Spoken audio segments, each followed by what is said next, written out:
if you are an organization, if you are an asset holding organization, what is Retrofit going to do to change the work you do within your capital teams? So thinking about ongoing maintenance, thinking about fitting Retrofit alongside other work that you're also going to be doing in those homes, and also raising some of the challenges with it, and some of the kind of challenges you might find as you go along. And one of those, just out the front is, is going to a resident going, right, brilliant, you're going to put solar panels on your house. That's fantastic, but my kitchen is broken. Can you replace the kitchen first? If you're going to spend money on my house, I want a kitchen. I don't want solar panels yet. So how do we tackle those kind of things, and how do we kind of ensure that we can do Retrofit alongside all of the other work that you guys are doing to your homes, and sort of working that all through. So feel free, as I say, ask questions as you go along, and yeah, if you've got anything to add to it, then please add it into the chat as well. So we're going to go back to basics and look at really kind of what is Retrofit, what does it mean, what does it actually, what does it look like when we're talking about our homes, some of the language and common terminology that we use in Retrofit, and the type of work that we're talking about. So there, and then we'll look into how does that fit into your planned programs. So, we're talking about if you're talking about re-roofing, or if you're talking about a render program, or if you're talking about sort of kitchen programs, even, how does it all fit together? How can we fit Retrofit alongside what you're already doing? And then some of the challenges that you're going to face, and especially around ongoing maintenance. So you can do all this amazing work, but it can be very quickly undone by some really, really poor maintenance afterwards. So we'll go through this and see where we get to. So why Retrofit? What is it that's important about Retrofit? We have, you can see from the map there, we have the poorest performing housing stock in Europe. Our homes dissipate heat quicker than anywhere else in the European Union. So, we plowing money into our homes, plowing money in, and the heat is just dissipating out through the walls, through the windows, through kind of gaps, etc. Wind is whistling in. We're losing all this money. We're losing all this heat out of our homes. And that actually has an impact financially, but it also has an impact for kind of our carbon and our carbon footprint. So 23% of UK's carbon emissions come from homes, come directly from homes. So that's in our heating, our hot water systems, our electricity use. So hopefully I'm sitting to and talking to a group of people who all believe that, our climate is in decline and we need to do something positive about changing our carbon emissions and doing something positive for the environment. So hopefully we're all in agreement. We're kind of going, yes, actually we need to do something about this. If by making our homes more energy efficient, we will reduce our carbon footprint and have a positive impact on this kind of climate change situation. The other thing also within Retrofit is not just also about making a positive difference for the future. It's also, there's some stuff in here around resilience. How do we make our homes resilient to future environmental conditions? So flood, overheating, etc., etc. And we won't touch on that. Might touch on that a little bit as we go through, but it's not a deep part of this session. So just something as well that we can think about as we're talking about Retrofit. Why else? Well, actually, we're in a situation where millions of people are living in fuel poverty. So, they can't afford to heat their homes. They can't afford to stay warm. They're living in homes which are cold, which affects their health. It affects their well-being. It affects their mental health. Huge amount of, you can see stories left, right, and centre across the country. It's been really, rife in the last couple of years with all the price cap rises and all the changes. Actually, we need to be doing what we can to support people and support people's lives so that they can actually have a settled lifestyle somewhere in a home that they can feel is warm and is dry and is etc. A child, born in the 70s, I remember my home having single glazed windows, having etc., no heating, etc. That was in the 70s, and now we're talking about 2020 and people are still living like that. So actually the more that we can do to fit heating, good heating systems, insulation, effective windows, etc. And it's amazing, probably, you're all sitting in your home or your office now. Think about where you live now, and right now, as I say, I'm in Cumbria. I can feel the cold draft coming in through that air vent up there that I have to do something about. And my window doesn't fit great, and I need to do something about that. And it's always going on, and there's always something we can be doing to make our homes more energy efficient. And it's not a quick process. Retrofit takes time, unless you've got huge wads of cash and you can move out of your house for 6 months while it gets done. So, what's the point in doing this? Well, we want to create people to be able to live with affordable bills instead of living in fuel poverty, to be living in comfort instead of cold and damp houses. We want to be compliant, so there are regulatory drivers that are driving retrofit and driving changes. So, the ambition that you won't be able to rent a home as social housing providers in 2030 unless it's at EPCC. So, where are you on that journey? Where are you going to be compliant? As with all of this, in one of my past roles, I worked for the National Trust, and whenever we talked about homes and buildings, etc., we didn't talk about a 5-year plan or a 30-year plan. How is this home still going to, how is this building still going to be here in 500 years or 250 years? What are we doing now that's preserving that building, preserving that place for the future? And through retrofit, we can do that. Through external wall insulation, actually you're protecting the walls, you're protecting if done properly, you're protecting the walls, and you're protecting the house. And by having good heating systems in, you're creating that positive atmosphere in the house, so it will protect the infrastructure of that house. So through good retrofit, we're actually future-proofing our homes. Excuse me. We're reducing health risks. So not only respiratory issues with mold and damp and etc., but also just people's mental health. If you look at people with problematic behaviors with drugs and alcohol, etc., lots of them can be related back to their home environment where they live, the kind of the escapism from their day-to-day life kind of thing. And then also, as I mentioned earlier, it's just about lowering emissions, let's just put our cape on and save the planet by doing retrofit. So, it's all exciting stuff. And that's why I get really excited about this. It kind of feels like we're making a real difference to our environment and our place. So what is retrofit? A few moments to read that.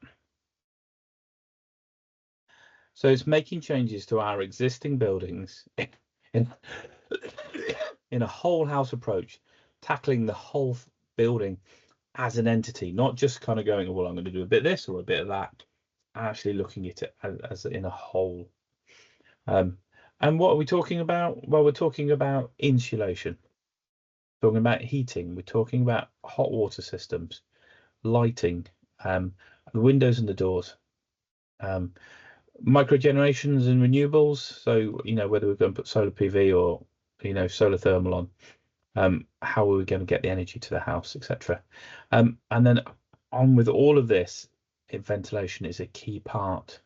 So, I've got a 13-year-old daughter, and the uniform of a 13-year-old daughter seems to be one of those large puffy down jackets, which she loves, and she puts that on and she goes out and she wears that all year round and gets really hot and sweaty in it in the summer and when it's warm.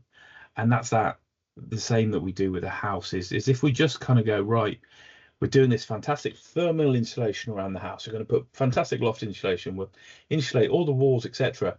It's like that big down jacket, and it'll get really sweaty inside because air's not getting to escape. So if you make it too airtight, you will create this kind of hot, sweaty environment. So we need to have ventilation strategies in place. We need to be able to cycle the damp air out and bring dry air in, but also it needs to be done in a controlled way, so we're not just kind of wind whistling out the windows and kind of cold air racing into the house and hot air being dragged out. It's being done in a controlled manner. So ventilation is a really key part of all retrofit strategies and all retrofit works. So some kind of images there. Absolutely love the picture of the old lady leaning out the the loft hatch, or whatever it is, cleaning her PV panels. So some of these, as you can see, are actually really fairly low impact on your house. And as we're starting to think about capital works programs and everything else, replacing windows, well, actually that's something you guys do. If you're an asset manager or you're working in repairs, it's something you just do. You are used to that kind of cycle, and okay, residents are used to it. That's fine. But when you start talking about underfloor insulation or external wall insulation, it is more impactful. It has a bigger impact upon people's lives. They might have to move out. They might not be allowed into those rooms during the day. They might have to kind of, the underfloor insulation, to do well, you have to lift all the floors up. So actually, how does that work, and how does that fit with residents, and getting their buy-in to that is really, really important. So, as we think about this, we don't cover it in this session, but thinking about our resident engagements, how do we get them bought into this process? Because actually it's really impactful, and kind of has an impact on their ability to live in that house, that life. And as I'm mentioning, and we'll come to later, if you want to stick underfloor insulation in and there's already a kitchen there, then you're going to have to take the kitchen out. So how do you do those things together? How do you kind of make it all fit together? Mechanical ventilation heat recovery units are brilliant. I would love to stick those all across my house, but they take up space. So do you have the space in your house as you're thinking about retrofitting that? And if that's something that you want to do in that house, how do you make it fit with everything else that's going on in that house, and making sure you're not just using all the space up? And we will come to air source heat pumps as well, and thinking about, well, actually, if you currently have a combi boiler in your house, you don't have a hot water tank, where is all the systems going to go for your air source heat pumps? So as you're thinking about this, is actually, is this easier to do to a house that's void? There's no one living in it at the moment, and you can put it in, and then the new tenants come in with the air source heat pump there, and they've not been asked to lose a wardrobe or airing cupboard or something. So how does this all fit in with actually getting residents buy-in? Because actually it could be quite challenging. We go to a group of residents, want to put air source heat pumps. It's going to cut your bills. It's going to make homes nicer and warmer and stuff. And they're like, okay, fantastic. Where's it going? Oh yeah, well, we're going to take your airing cupboard out, and we're going to fill that with a system, and we're going to put the thing outside in your garden, and etc. And then suddenly it's like, well, actually, I don't want to lose my airing cupboard. Quite like my airing cupboard. If I don't have that, I've got nowhere to put my bedding and nowhere to put my clean clothes, etc., etc. So how does this all fit together is kind of one of the challenges we have within retrofit. So you will hear these kind of language used as you talk about retrofit. So fabric first is doing the structure of the house, getting it, reducing air gaps, so getting the sort of more airtight. Insulation on the walls, insulation in the ceiling. Can you do cavity wall insulation? If you can't do cavity wall insulation, can you do other forms of insulation on the wall? So, my house here has got an exceptionally narrow cavity, so I can't do cavity wall insulation. So what are my options? Well, I might have to do internal wall insulation. I've done that some of my rooms. It's made a huge difference. So, but it's made my room smaller. So kind of balancing all that out. So very much thinking about fabric, getting the structure right, getting the house right, so that it's whatever heating you need to keep that house warm. Once you've done that, is as smaller demand as possible. So you can put air source heat pumps into any building, but the more leaky they are, the more drafty they are, etc., the bigger the air source heat pump needs to be. So if you can do something with the fabric first, it reduces kind of the demand for heating need. Whole house, as we'll come to, as I've already mentioned a little bit, actually, if you're going to do underfloor insulation, when do you do that? You don't do that after you've done something else in that room. So you might actually do underfloor insulation at the beginning and get all the whole downstairs insulated, under the floor before you then start thinking about, oh, maybe I'm going to do internal wall insulation, because once you've done the internal wall insulation, you can't go back and do the underfloor insulation. So in what order are you going to do this? In what process are you going to go through to get the house right? So you're not having to undo anything. Air infiltration, I've been mentioning. I definitely underfloor insulation is one of my next tasks in this house.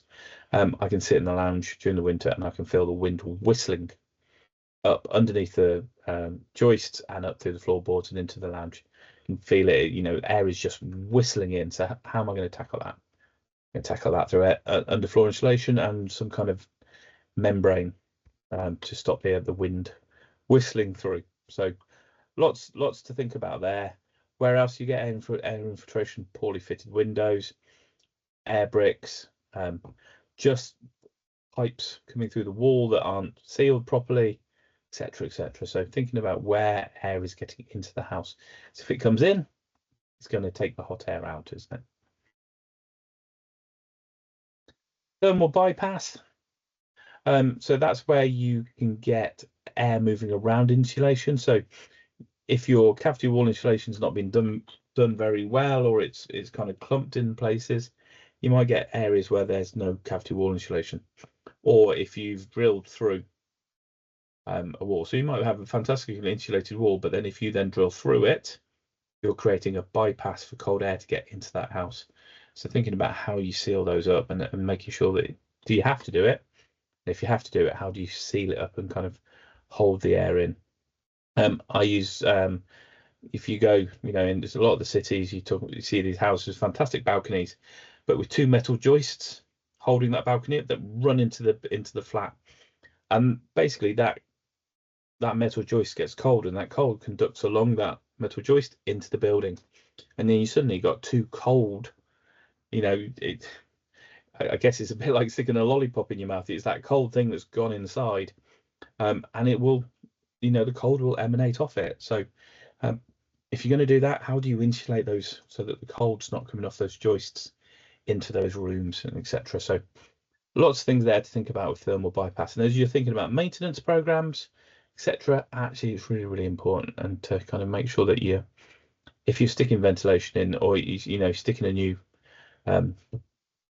extractor fan in, how do you do that in a way to make sure that you're sealing it back up and that it's kind of airtight, so that we're not getting any thermal bypass happening, or as limited thermal bypass happening as possible.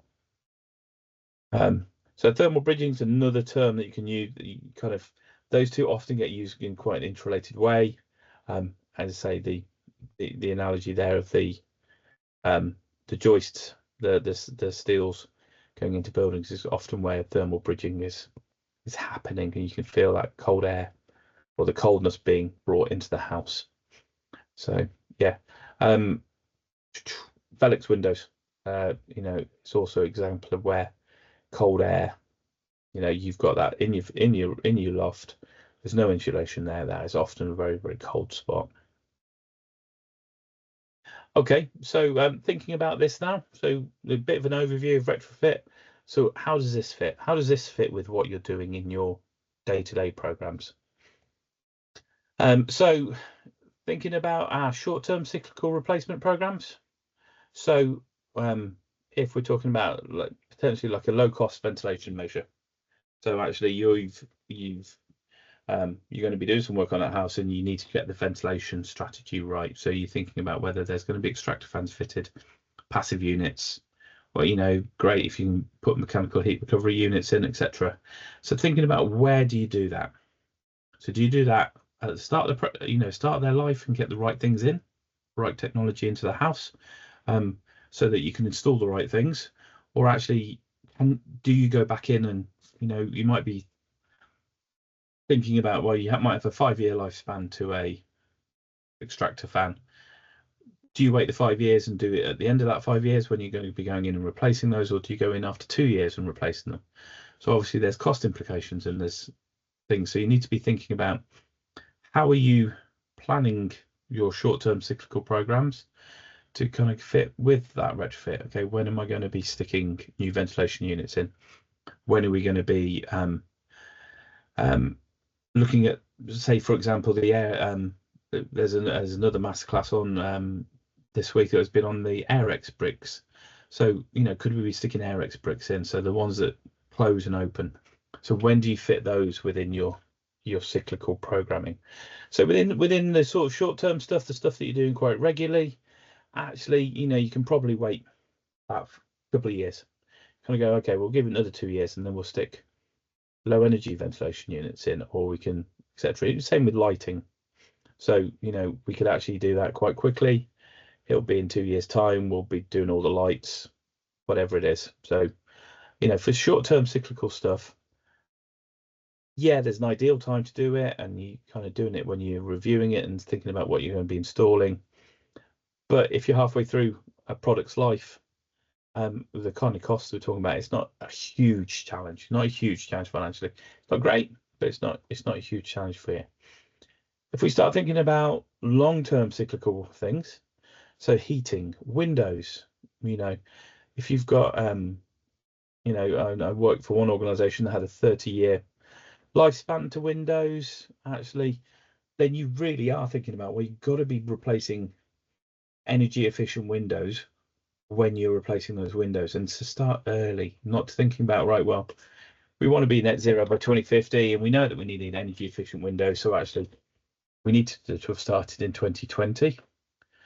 You're already 5 years behind the cyclical program for replacing with high energy, highly energy efficient windows and doors. So thinking about that, you kind of go, okay, well, actually we need to be reviewing that and making decisions early. So if we're going to put energy efficient windows in, we need to start thinking early. We need to start making sure that we've got that built into our program. I use the example here of low carbon heating, and I'll come on to the next slide in a second that kind of talks it through. But this really does fit with this kind of, as you're replacing it, starting to replace with low energy kind of systems. So somebody I used to work with had a fantastic phrase and going, well, is tomorrow's decision better than today's decision? So as you're thinking about your long-term cyclical programs, what are the decisions you're making now about the future? And is today's decision going to be better than yesterday's decision for the future and for what you're doing? So say on the next slide, we move into some really dirty maths, and kind of, I give you a warning about that. Do not take what you're about to see as highly accurate. It's just there as an example, really. I'm thinking very much about, okay, if you're going to replace air source heat pumps, and we're using that as an example, your gas boilers might currently have a 15-year lifespan to that. So if we're starting in 2025, and if we're using an example of 1,000 homes, between 2025 and 2050, and we're using 2050 as a net zero date, those 1,000 homes, you're going to replace 2,000 air source heat pumps if you started today. So that is a 15-year lifespan to it. So if you've fitted one today in 2040, you'd be replacing it again to take you through to 2050. That's why the numbers are there. It's really dirty. I apologize if any of you are kind of looking at it going, oh, it's just embarrassing, Gareth, but it gives you an example of what we're talking about. So if we were taking your current plan of £5,000 for fitting a gas central heating system or fitting a gas central heating boiler, comparing that to £10,000 for an air source heat pump system, okay, you're really, and to say this, we're again really dirty maths, isn't it? You're talking about a difference of £10 million there over the life of getting us to 2050. But one of the positive things of that is if you start now, you only need to be fitting 0.36 air source heat pumps per day. And I've taken a working day there of 220 days a year, kind of thinking of, leave and etc. Stuff around Christmas, Easter, rada. So, it might cost you a lot more, but it's more, you've got greater capacity of being able to do it. So you'd be able to kind of work through that program and have that continual cyclical program going on. It might be something you can have capacity to do in-house, which might reduce your costs rather than going externally. So then you go to the far end of it. If you were to start in 2050, to get each one of those 1,000 homes with an air source heat pump, it will cost you less, but you're going to need to be doing 4.5 air source heat pumps per day. So the cost is much better, but actually your capacity to do that, finding a contractor that can do 4.5 heat pumps per day, it's probably going to be quite hard, and not something you can probably do internally, etc. So as you're thinking about your your cyclical programs, is starting to build it in and starting to find out that critical mass. At what point does that all balance out for you? And different organizations will have different lines on this. So, I'm not saying where it is, but you've got your cost balance and then you've got your capacity, and those two things need to be starting to think about this. So as you're thinking about long-term cyclical programs, how's it all going to balance out? How's it all going to fit together?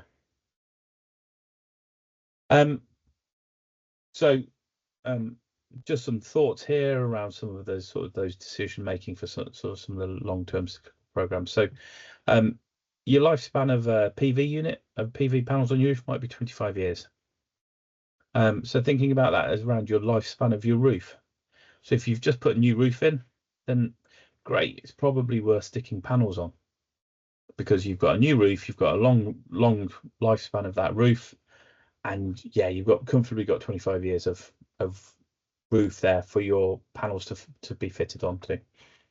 But actually, if you're talking about potentially you've got a 5-year lifespan of your roof, then you need to factor in the costs of re-roofing if you're going to put PV panels on. You can then make great decisions around, well, actually, if I'm going to re-roof, I'm going to go for the inlaid panels. So, if I'm re-roofing here in Cumbria and, looking at these homes, and they've got fantastic slate roofs, actually, I might go with the inlaid panels. So I can sell those slates that we're not using, or I can keep them as storage when I need to replace other slates on other people's, on other homes and stuff. So it's not just straightforward about costs. You can juggle things like that. But kind of going, well, actually, I've got a 5-year life of this roof. I'm going to re-roof and put in PV at the same time. Or I've got a 20-year left of this roof. Okay, I'll probably go with PV panels on, recognizing that in 20 years' time, I might need to do both things together.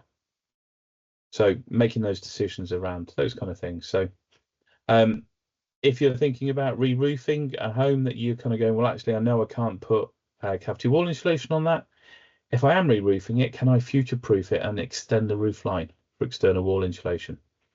So with external wall insulation, one of the challenges you have is you're putting this extra width onto the outside of your house. And if you think about where it meets the roof, does your roof overhang that?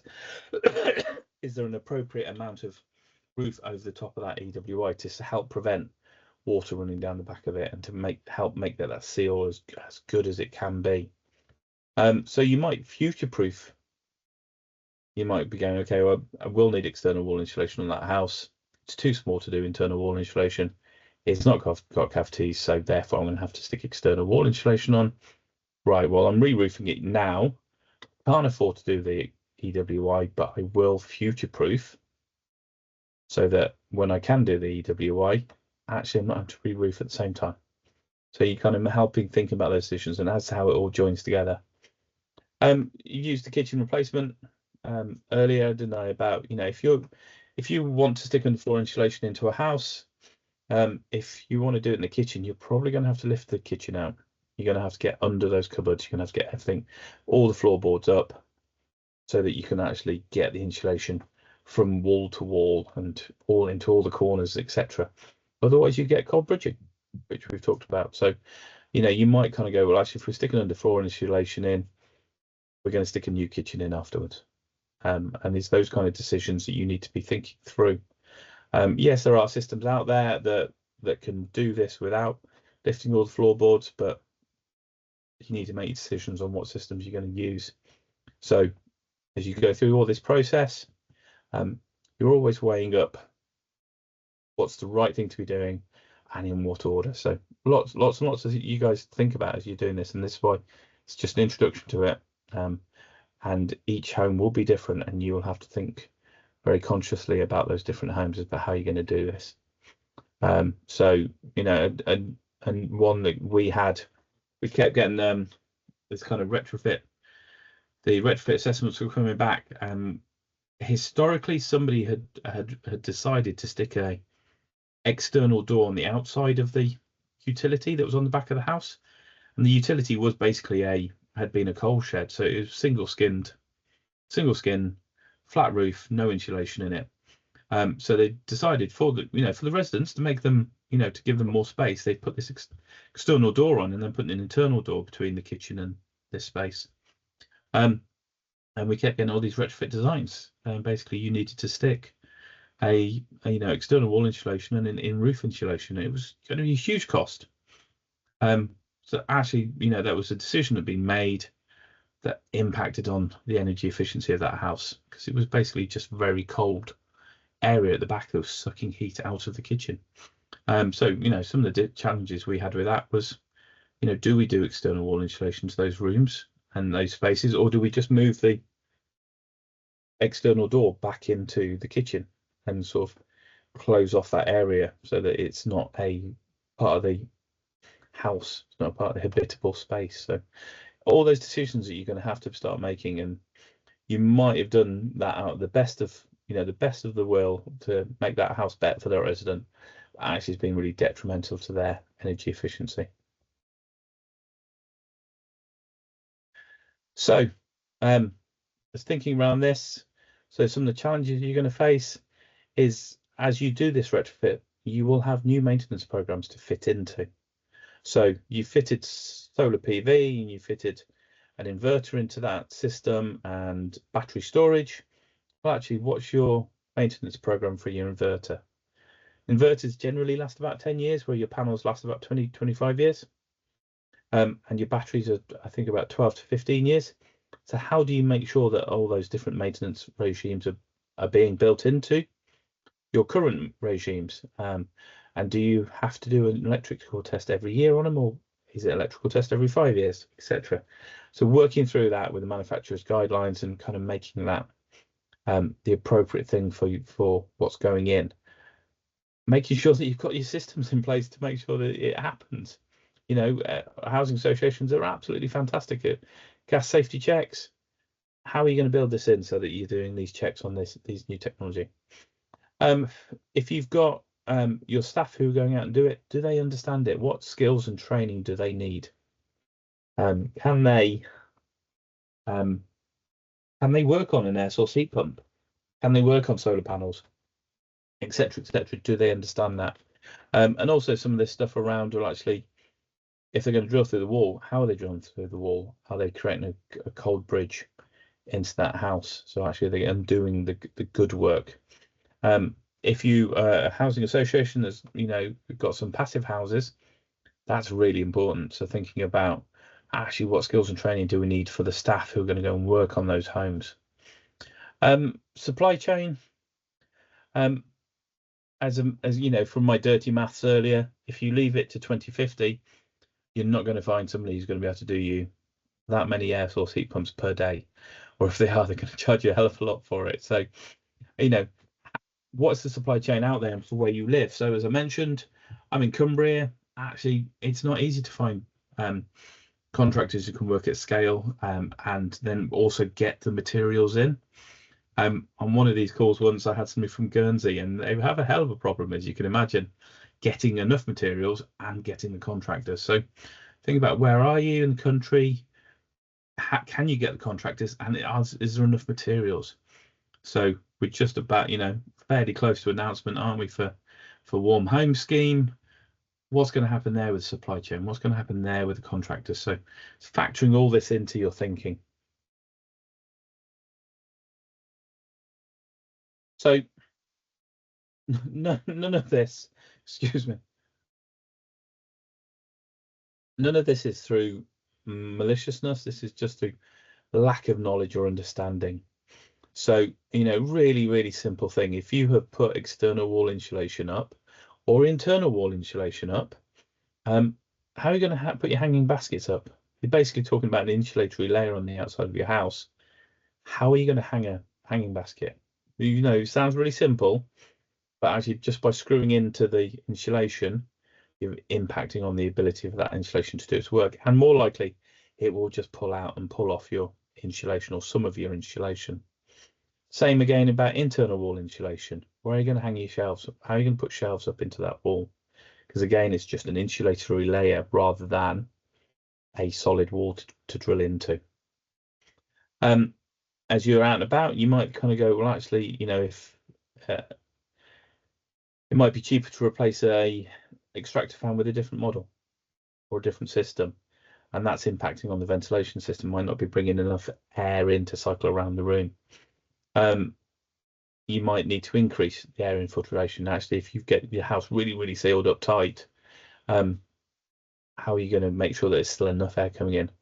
Are you replacing your windows? Are you getting trickle vents put onto the windows and ensuring that you're buying windows with trickle vents and that can open or can be opened slightly ajar, as long as it can be held slightly ajar?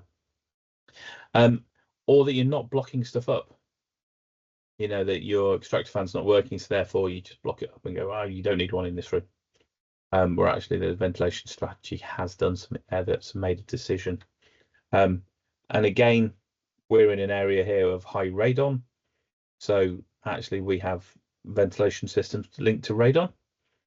Whereas when we've had retrofit strategies done on homes, we've had to go to those contractors and go and factor in radon, please, because they'd go, that house has got too much ventilation. Actually, it's got the right amount for the radon in that home rather than other stuff that's going on. So it's this continual understanding, knowledge, getting people up to speed and knowing your stock and knowing what you've got and why you've done stuff in the past. So, okay, I've mentioned this about thermal bridging, thinking about drilling through walls, pipe replacements, etc., etc. So lots and lots of stuff for you to be thinking about and considering as you're going through this program. Retrofit is a brilliant thing, and you know, completely sit here comfortably going, you know, we should be retrofitting all our homes and making them as energy efficient as possible. We just need to think about it from, if you're thinking about from a landlord perspective, our order, our processes, our ways that we do this to make sure that it's being done in a financially viable way, in a sensible order, and making sure that we're not doing something detrimental to it afterwards, so that are impacting upon those homes. So that's it, a real whistle stop tour. Really, you know, hopefully that's been of interest, and hopefully there's kind of some useful stuff there you've taken from that.